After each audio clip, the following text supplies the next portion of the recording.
Boker Tov. Today's daf is daf Kuf Lamed Tes in Baba Basra, which you learn for a chemical basis Israel and Sunnah Matzar V'Shivya. Says the Mishnah. Let's say a man died and he left sons. Let's assume there's only sons now. If there's sons, we know the daughters don't get anything.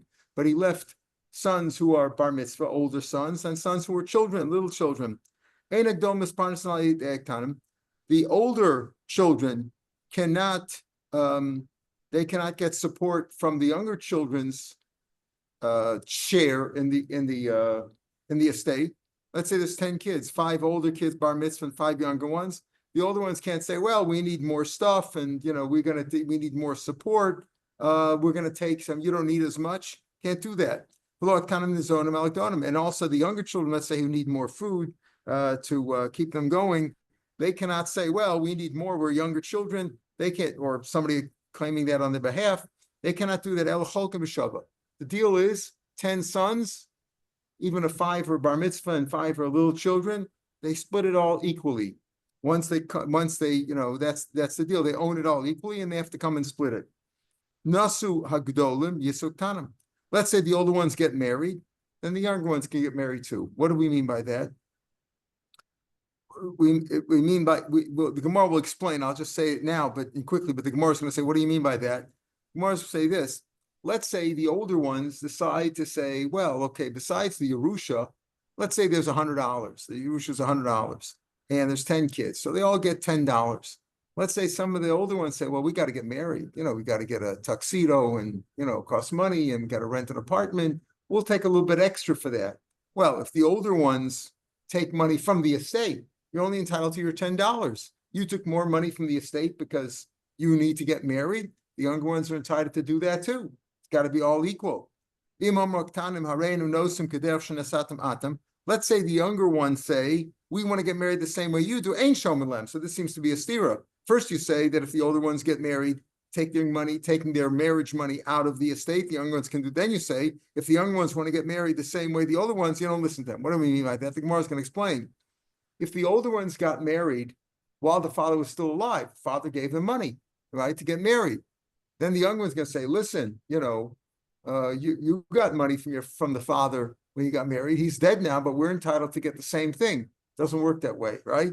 There was an old movie once about, he says, well, I gave your brother $1,500 and he got married.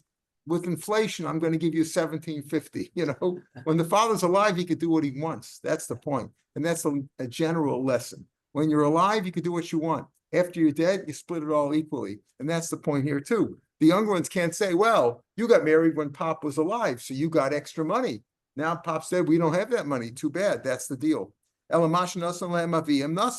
the father gave when he was alive, That's it. When he's dead now, you only get you split the whole estate equally. This is if there's boys only. Of course, the girls don't get. Let's say the same thing applies if there were only girls. Let's say there were no boys, there were 10 girls. I had a cousin, he had 9 daughters, no boys. Let's say there was 10 girls. Same thing. So now the girls get the same deal. There's older ones, bat mitzvah, younger ones, and goes the older ones can't say, well, we need more support and you need less. And the younger ones can't say, well, we need more food. Then the ones elcholkas b'shava. Same idea. This is like the same thing that we said in the first part of the mission, but this is for the girls. Nasuk dos hisuktanas. If the older ones get married, meaning out of the estate, they took money today, the younger ones can do the same thing. We want to get married the same way Pop paid for your wedding when he was alive. We should get that money too. Besides our share, we should get that money out of the estate. Ain't shomerlam. But here's a stringency that girls have over boys. Till now, we just said boys and girls are the same. But if it's only boys, same deal applies. Everybody shares equally. If it's only girls, share it equally. What the father gave when he was alive, that's his business. Now that he's dead, you share it all equally. But here is a stringency that girls have better than boys, and notice that they have an advantage. Here's the point that, as we'll see in the next mission, this leads us really into the next paragraph, which we'll see the mission today, that the girls get from the boys, meaning, let's say the boys have a Yerusha. Let's say the Yerusha. Girls don't get the Yerusha, right? But they're entitled to support for food, etc. Shabbanos and Zonas, they get food from the boys. But they don't get it for the girls. In other words, if there's 10 girls, that's all that he left. Split it all equally. You can't say, well, the younger ones need more food and therefore they should get an extra share for their food, whatever. They need more food, that they should grow up properly. They should be sustained properly. And maybe the older ones can earn their own money. The younger ones can't. No, they don't get from it, but they don't get any extra support from sisters, but they do get support from brothers. When there's brothers and the brothers get the Yerusha, they have to support the girls. That's part of the Tanai Ksuba. Amarava, says the Gemara. Amarava, the second of the wide lines. Hi, Gadol. Let's say there's a bunch of brothers. We said there's 10 brothers, and there's the oldest brother. He's already 22, 25.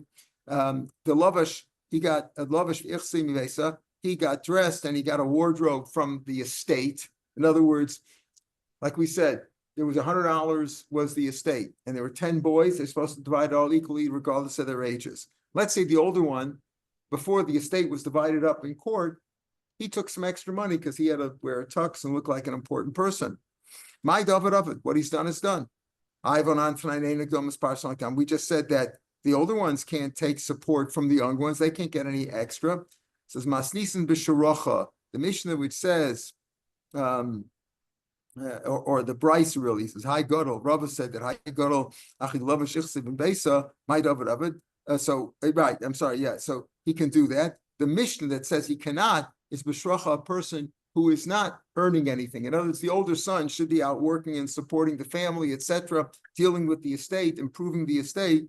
Here he's he's unemployed. So in a case like that, he shouldn't get anything extra. So shracha pshit is an obvious matter. I might think nechelu the we might think the younger brothers too. The older brothers, like now the replacement father, and he's the head of the family, and maybe they would prefer that he shouldn't look. He shouldn't look repulsive or look disgusting, that he shouldn't be, and he should, representing the family, he should get a nice suit. Kamashmali, we don't say that. Meaning, if he is taka leading, he's like the lead attorney for the estate and he's arguing, etc., and doing business on behalf of the estate, then he's got to look proper. They don't mind if he takes buys a suit out of the estate. But if he's not doing that, then he can't, and they just split it up equally. So we already explained the Mishnah, the seeming contradiction. First, we say if the older boys get married, or if they're only girls, the older girls, then the younger ones can do that. My comer. First, you say that the older ones can do what the younger ones do. Then you say that the younger ones don't have a claim. My comer, if the older ones got married after the father died and they took marriage money out of the estate, then you suktanim and the younger ones are entitled to do too. Everything is equal. So if we say, besides splitting it up 10 ways and getting $10 a piece, if everybody took an extra $2 to get married, okay, so everybody's entitled to it. But if the older ones got married when the father was alive, right, it means the father paid for their marriage. For Amru, and they said, and now after the father died, the younger ones said, listen, when Pop was alive, he paid for the wedding. We should be able to get our marriage money out of the estate as well. We want to get married the same way you did. We want to have the same advantages. Ain't showman, you don't listen to them. What the father gives when he's alive, that he's entitled to do. After death, you can't start making claims that you should whatever the father gave you when he was alive. So we said the same thing applies if there was only girls. If there was only girls and there's older ones and younger ones, they split it all equally. And if some of the girls took money out of the estate to get married, the other ones are entitled to do the same. But if the older girls got married when the father was alive, the younger ones have no claim out of the estate. Avu Bar Gniva sent the following question to Rava. Teach us, Rabbi. Love sav achla v'amda v'nisis. What happens if a woman? Listen to this case. We know that Baal Yorish Ishto, right? That a husband inherits his wife. That's it. First, who inherits a wife? A husband. That's the first halachah. We said we saw psukim for it, and it's probably most Risham say it's a doraisa. What happens if this happens? Listen to this case. Let's say a woman, before she got married, borrowed money. She borrowed money. She went to the bank, borrowed $1,000 or from a loan shark or whatever, borrowed $1,000, va'achla, and she used the money up. Va'amda, and she got married. This and got married. What's the husband's obligation? I don't know what that is in common law today. A woman has outstanding loans, right? She has debts, and she gets married. Does the husband assume her debts? That's the question over here. Vinicius, bills. pardon? He pays. He pays the bills, right? So Lavsa v'achla v'amda Vinicius ba lokecha ve'o yorashay. What is his status? Don't forget, he this is going to be the question we're going to deal with till the end of the parak. What is his status? Is he a purchaser? In other words, don't forget, he gets her assets. So is it like he purchased them when they got married and he's a purchaser? Or is he like a Yorish, or is he an heir?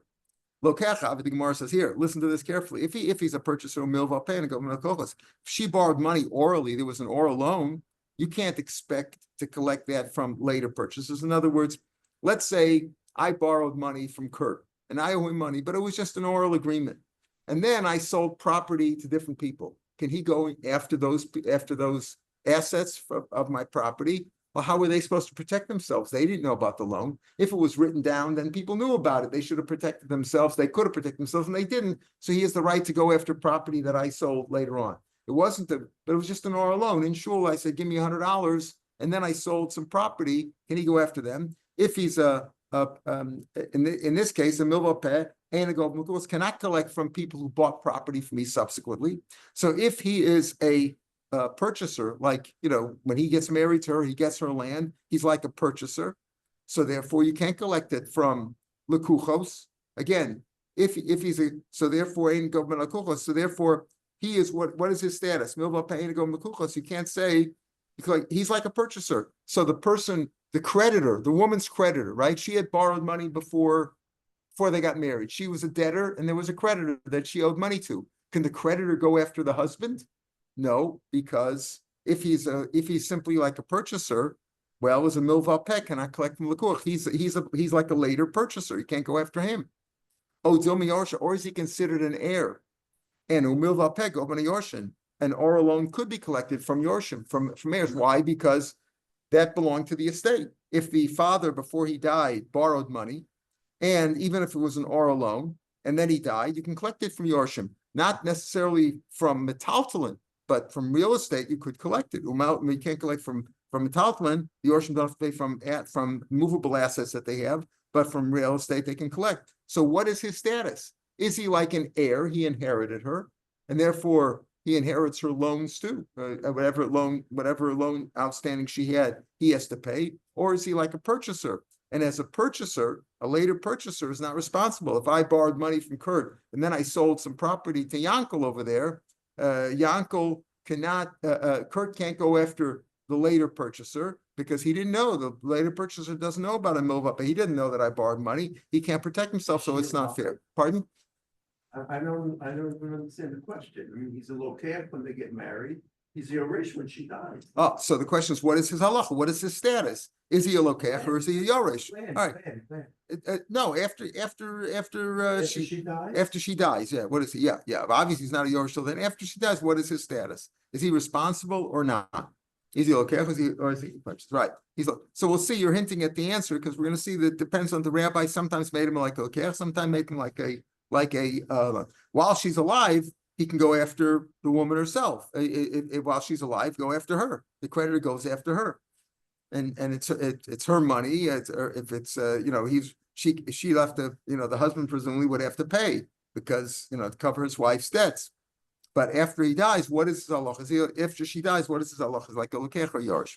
Amarle. So he asked this question of Rava. So Rava said, Tanina, let's look at our Mishnah. Let's try to bring proof from our Mishnah.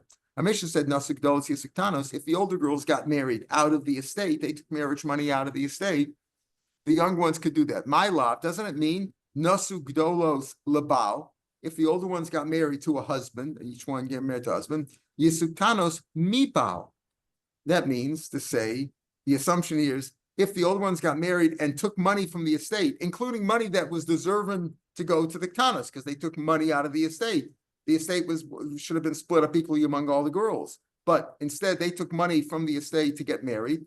Then the younger ones could take money from the husband. Right? From the husband. What does that mean? Doesn't it mean that Yisuk Ktanos mibal from that money, indicating that he's like a Yorish? He's like a Yorish because he's responsible. It's like a milval peg of Yorish. Says lo, doesn't mean that. Nasuk dolos lebal Yisuk Ktanos lebal just means like we explained the Mishnah, simple, very simple. If the older ones got married, taking marriage money out of the estate, the younger ones can do the same, get married to their husband, take money out of the estate. It doesn't mean that the younger ones can go take money from their new brother-in-law, right? From their older sister's husband. Doesn't mean that. Is that what you say? But Rav Shapiro says that's exactly what it means. Nasu Gdolos the Baal. If an older sister, let's say there was an older sister and a younger, a simple case, there were two sisters. One was 20, one was 8. So if the older girl got married to a husband and she took money from the estate into the marriage, Yisuktanas Mibal, the young ones can take money out of the estate, indicating that the Baal is like a Yoresh. Yaakov Mishra Shapir, the Yoresh is considered like a Yoresh. You're asking a good point. Does he mean like he's a Yoresh even when she's alive? He didn't yarshin her yet. Yes, but presumably if she's alive, he can certainly go. This young one certainly can go take her money. You said you gave it to your husband, fine, but it's my money. It's my money. It means even after he died, what can the children go take money from the brother-in-law? Can this little girl take money from her brother-in-law because it was like her money? So what do you see? The husband's like a Yoresh, because if it would be like a Lokeach, well, Lokeach's not responsible for an oral loan that the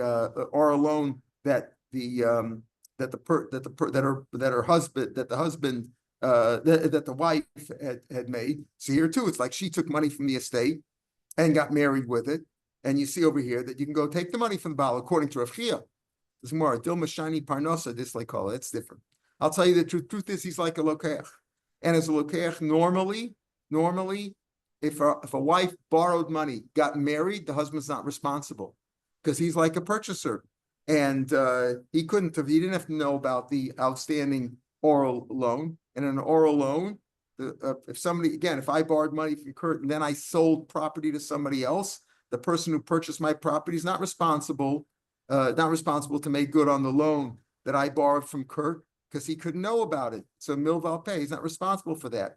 But over here, Parnosa is different. In other words, when she took money for the marriage, like a dowry, people know about it. So that's different. Therefore, it's like a shtar. It's not like a milval pay. It's like a shtar. And a milval shtar, you could kirk from kuchos. If I borrowed money from Kurt with a document and Adam signed on it, people know about that. So if I then sold property to somebody else, Kurt can go after that property because the purchaser should have protected himself, and he didn't. He should have known that there was an outstanding loan. So here too, you can't prove over here. Again, Rava wanted to prove that he's a Yoresh from the fact that Rav Chia said, if the older sister got married to Jim and then she died, let's say, the younger sister could take money from Jim. Doesn't that prove that he's like a Yoresh? He is responsible. He's not like a Lokeach. The answer is no. Maybe he's a Lokeach, but it's different over here because since she took money, when she took money to get married, it had a call. People heard about it because it's like a written shtar. Therefore, the husband, even if he's a Lokeach, would have to make good on it. Even though he's a Lokeach, it's not a milval peh, but it's a milval shtar, which could be collected from the kuchos. So even if the husband has a din like a Lokeach, he'd be responsible over here because it was like a milval shtar. Amalei Papa Rava. So Rav Papa said to Rava, you wanted to prove that he's a Yoresh, and then it was disproven from Rav Chia. Amalei Papa Rava, Lavhain isn't this. You can prove your case that he's Yoresh from a different case. Lavhain of the Shalch Rabin, isn't this the same case as Rabin sent Igrasay in a letter? Misha Macy said, listen to this case carefully. Misha Base, man died, he left over a widow and a daughter. So the almana, she's entitled to get support for food from his assets. That's part of the ksuba. That it says in the ksuba that if I die, you can stay, as long as you don't get married yet, you're entitled to eat from either in the household from my assets. Nisas Abbas, let's say the daughter got married. She'll still, let's say the daughter got married and she took all the estate with her into the marriage. The almana is still entitled to eat from the assets. Mesa Habas, let's say the daughter died now after she got married. Who has the assets now? The husband. Amar Rav Yehuda ben Achoso shel Rav Yossi Rav Chanina, Rav Yehuda, the nephew of Rav Shapiro, said, Al Yari Maisa. With me, there was Bividi Hayamaisa. There was a story like that with me. I knew that story. When they said Almunaso Nizonis Menachosef, you see that the Alman is still entitled to eat from the assets. Yeah, Mitbishlam Yoresh Ave. If you say that what? That he's considered a Yoresh, he has to support it because he's a Yoresh. And a Yoresh, like a Milval Pel in this case, the Yoresh is entitled to it, right? The Yoresh is responsible to pay. Yeah, if he's Lokeach Ave, why would she be able to get assets from him? So now you said before that what? That the dowry or the parnasa is like kala. Yeah, but this isn't exactly like parnasa. This is more like mazonos. The Tosafos on the base makes the difference between parnasa, which is more support, including clothing, etc., versus just nizonos. Maybe parnasa has more of a call, nizonos doesn't. So you can fend off that answer. But in any case, so he did prove from here that it's also like a yoresh. Amar Abaya. So Abaya says, "Ilav the shalch Rabban." If you wouldn't have had that letter, Rabban had not sent that letter, proving that you think that the husband is a loch like yoresh, anan lo yadinan. Wouldn't we know he's the yoresh? Vatnan we learn. Elu hein she'en chazir yovel. We know when you make a purchase of land, it goes back to the original owner in Yovel. The following things do not go back in Yovel. Ha-Bechora, the Bechora rights, the extra share. What do you mean by that? A man dies and he left two sons, a Bechor and a Pashur, and he left $100. The Bechor gets 66 2/3. In other words, his share is 33 1/3, his extra Bechor right. And the other son, the Pashur, gets 33 1/3, right? The Bechor gets a regular share plus an extra share. The extra share that we had before is considered a gift. Plus, there's Lassus Lo Pishnayim, it's a gift. And as a gift, the gift doesn't go back in Yovel. So Elu Shein Chazim B'Yovel, HaBechora, V'Hayoresh Esishto. If you inherit your wife, you inherit. Isn't that only talking about land? Yeah, land. Yeah, of course. Not money. No, land. V'Hayoresh Esishto, and you inherit from your wife. What you inherit from your wife. Rashbam says, the top Rashbam, if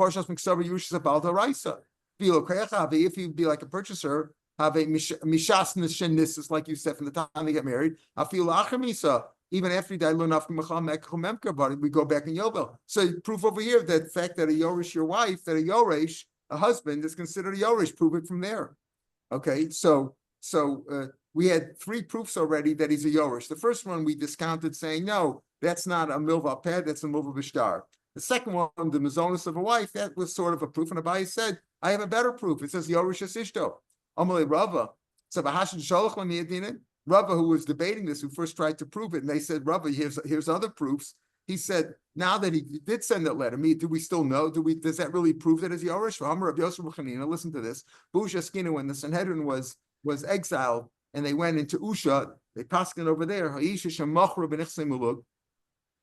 A woman had nichsim. What is nichsim? It wasn't into the ksuba. She had some other property, let's say, that came into her possession after she got married. Some great uncle died and left her a piece of land. And what's the law of nichsim malug? The husband's entitled to use it. Nichsim malug means it gets diminished. It gets plucked. Malug is like to pluck it. It gets diminished. He can diminish it. He's not responsible for it. There's nichsit some barzel, which a wife writes when they get married into the dowry. She says, "Listen, I got $1 million worth of property over here. You're responsible for it. You want to be responsible? He takes responsibility. He can make money, but he has to return it intact. And he's responsible for the $1 million worth of property. Okay. Nichsim malug is not like that. Nichsim malug is something that came in afterwards. He's entitled to use it. He's not responsible for it. He's just entitled to use it. Let's say, so it's really hers. Let's say while they're married, she sells it. When she sells it, how do you sell it? She says, look, I have these nichsim malug. If I die first, the wife says to the purchaser, goes to the husband, you don't get anything. But if the husband dies first, comes back to me. It's my property, right? It's my property. It's not part of his Yerusha. It's my property. My property, you'll get it. So I'll give it to you at a discount. Instead of $10,000, you'll give me $5,000. If I survive my husband, you'll get it. If my husband survives me, you won't get it. The husband's alive, and then she dies.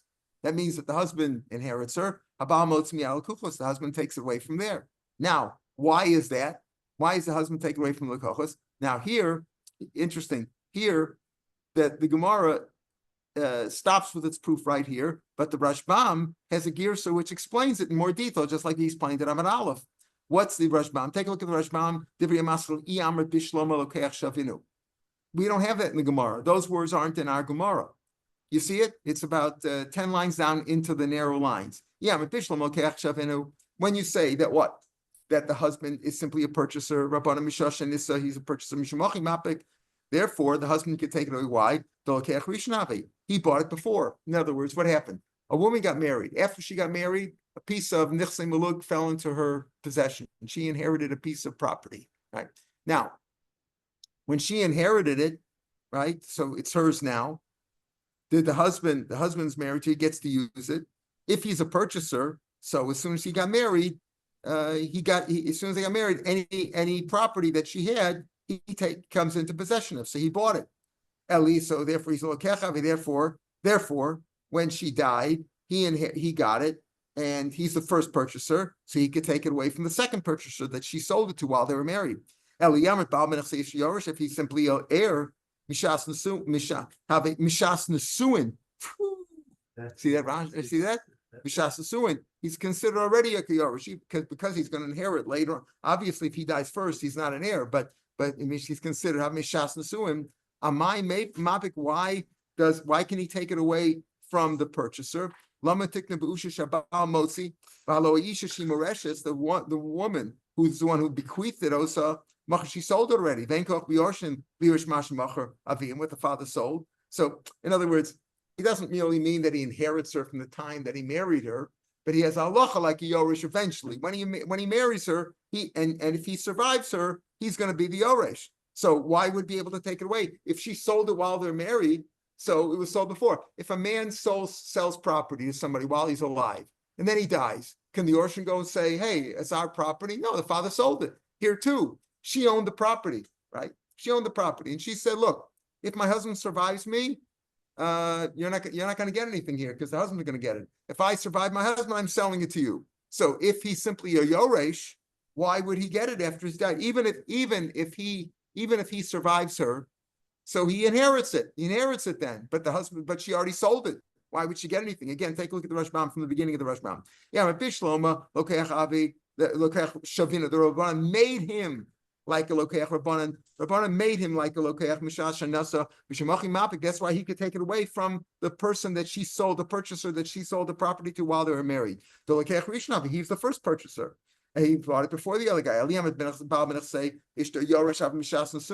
He's destined already to be Yorish. Amai Mapik, why can he take it away from the purchaser? Why did they establish an Usha Shabal Motzi that the husband could take it away from the purchaser that she sold it to while they're married? She's the bequeather over here, the testator, she's the bequeather over, so she sold it. Yoshim can't take away what their father sold. In this case, the wife sold it. Therefore,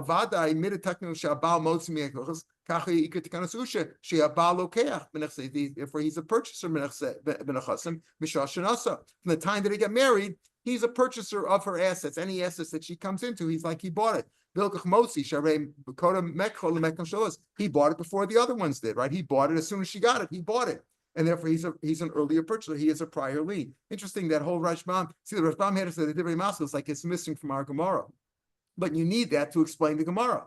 They were mataken that, again, she sold Nechse Mulug while they're married. She sold it, and then the husband, and then what? And then she died. The husband inherited her, and therefore the husband can take away what she sold because why does he inherit her?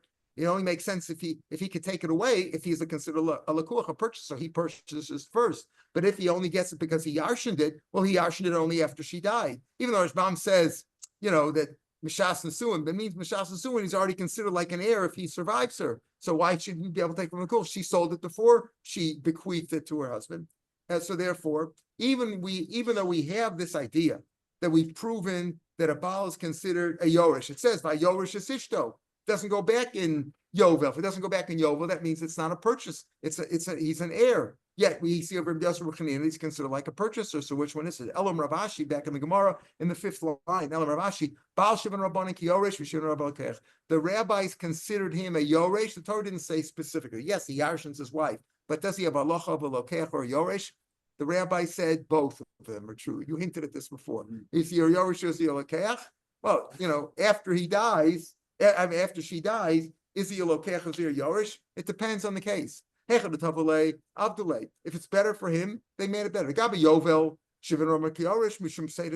Why he inherited her? If he has to give it back to her family in Yovel, what did he get? He didn't really get anything. He's got to give it back. So it's better for him. No, there's no loss over here. She was married to him. He survived her. He gets a Yerusha. That was the problem with vanilla stuff. Right. He didn't want to give it back. He doesn't want to lose the estate from his family. Okay, so you don't want to give it back to her. It's his advantage to keep it. So you don't want to give it back. Otherwise, he'll never get it again. Right? So she's dead. Mishum say to the day. Right? Gabi Rabbi Yosef in the case of Rabbi where she sold the Nichsei Malug, the one made him like a purchaser, Mishum say to the day. So he shouldn't lose it. Why should he lose it to the person that she sold the property to? Okay, we'll ask in a minute. Yeah, but what about the guy who purchased it? He's going to lose it now. Why don't you look at it at that loss? Here we're looking at it from his point of view. Gabi the Robin, in the case of Robin, Robin said that story where he sent a letter and said, remember, a man died, left a widow and a daughter, and the daughter got married and took the whole estate with her into the marriage. So the wife can continue eating there. Let's say the daughter died, the wife can still get it, can still get away. There, the Rabbim Mishum say to the mother, says she shouldn't lose out, making like Yorish, and therefore he has to still supply the mother-in-law, right? Because she shouldn't have to lose her mazonos. She took the whole thing into she took the whole estate with her into the marriage. That husband, that son-in-law, should support her because of her loss. In the case of Nichsei Malug, what about the in the case where she sold her Nichsei Malug on this page, well, and then she died, the husband can take it away from the purchaser. Why? You say, well, the husband shouldn't lose it. Well, the purchaser lost it. Why don't you look at that from that? And as you say, the Rabbanan sometimes made a lokech, sometimes made a yosh. Depends if there's a loss involved, they prefer not to have a loss. So the husband doesn't have to give her wife's assets back if he inherited her in Yovel, because why should he lose it?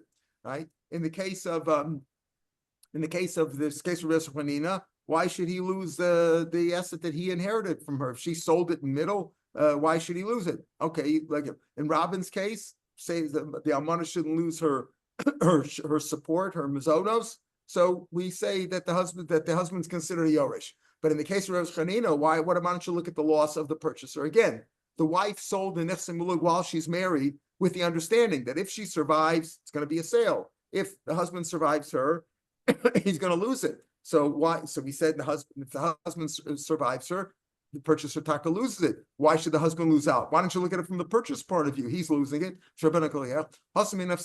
There, they took a gamble.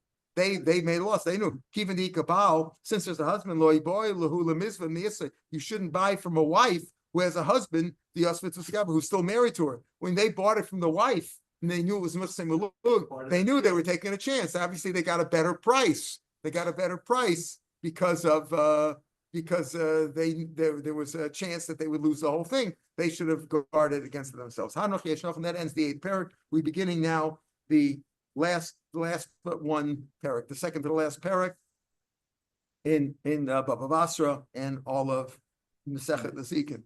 You could call this the 29th parak in Nezikin. So man died. We mentioned this before. Man died and left boys and girls. If there's plenty of assets, we'll see how plenty is defined in the Gemara. If there's plenty of mizonos, meaning there's plenty of assets, meaning there's enough to feed the girls until they become of age. So the sons inherit it, like the Torah says, the sons inherit, not the girls. As part of the Tanai Ksuba, the daughters are fed, right, from the estate. The sons get the estate. But the daughters, there has to be money left in the estate to feed the daughters. The chasamotim, if there's not that much money, not enough to feed everybody until they become of age. So abbanas is the daughters can get from the estate because of the Tanai Ksuba. But abbanim yishul apsachim, let the boys go beg. If there's not enough, in other words, it's not nice for the girls to go beg. Pardon? Compromise. Yeah, it can be compromised, right? That they can be hurt. So it's proper if the boys go beg if there's not enough. Admon says, now notice the Lashon, this mancha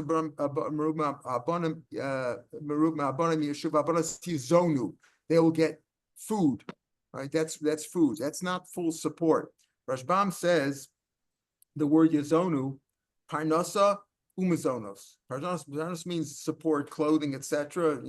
Whatever, rent, whatever they need to live, and mazonos is food. Right? Tosas disagrees with that. Tosas says Yizon was only talking about the food. Okay. Adman says, why should the boys lose out? Just because I'm a boy, I have got to go begging. Why should I agree with Admon. I see his words make sense. Rashbam says over here, Roani is divrei Admon, Admon. Perak Basra. Rashbam about 5-6 lines from the bottom of the page. Balchis Lekavan Domer Pek Basra the Ksubas Komak Shamar Glia wherever Miguel says Roani Estifri Admon Halach is like him Lacha Kamoso. So wherever that's what Shmam says. If Tosas disagrees, Tosas says no, it doesn't make sense. He just says he agrees with him. I agree with him, and Miguel says that. But the Gemara takes issue with it in other places, and he says, most of the Rishonim, the Rambam, etc., say that we don't paskin like Admon. We paskin that if there's not enough to go around, the girls take the food and the boys have to go begging. Kamam Rubim. What's the definition of Nechasim Rubim? Nechasim Watim. Kamam Rubim. Amrav Yudam Marav Kadesh Yazunu Mehen Elu Be'elu Shnei Masar Chodesh. Enough to feed both of them, all the children for 12 months. When he said this in front of Shmuel, after this is Rav Yehuda, not Rebbe Yehuda the Tana. Rav Yehuda the Amora learned in the yeshiva of Rav. After Rav died, you have many times that he went to the yeshiva of Shmuel. So many times he had that lashon. Rav Yehuda said, "In the name of Rav, I heard it's enough for 12 months." After Rav died, and I learned in Shmuel's yeshiva, I said, "Amar Zudev Rav Gamliel." That's what Rav Gamliel says, that it's 12 months. Bar Rebbe. Aval, the son of Rebbe, Rav Gamliel, the son of Rebbe, said 12 months. Enough to feed them until they become of age, like 12 and a half. Benami, we see also Kiyasa Rabin came here to Rabbi Yochanan, Bamila Amar Rabba Barchan Rabbi Yochanan, Koshizunaman, El Shibagru. If there's enough to feed them until they become 12 and a half, that's what's called Nichsim Rubin. If it's Nichsim Rubin, the boys get Yerusha and they feed the girls till they're 12 and a half. If there's not enough assets to feed them until they become of age, and that's mu'atan, in which case we say, according to the Tanakama, that we seem to paskin in that way, that the girls get the food and the boys have to go begging, right? The if there's not enough, the Gemara says, the Gemara says the girl's going to get everything. What about the boys? So the Gemara is going to deal with that. We'll see that Gemara tomorrow. But why does the Tosas and the other Rishonim say not like Rebbe? That because the whole tomorrow's Gemara, which is going to deal with this case of more seems to go like the Chachamim, that the girls get if there's not enough, the girls get the food and the boys have to go begging. Admon said no, everybody should just split equally. Since the Gemara seems to go with the Tanakama's opinion, they say even though we have a rule that Gamliel says I always agree with Admon, but the halacha is not like him according to most of the Rishonim. All right, we'll pick him here tomorrow, Mitzvah.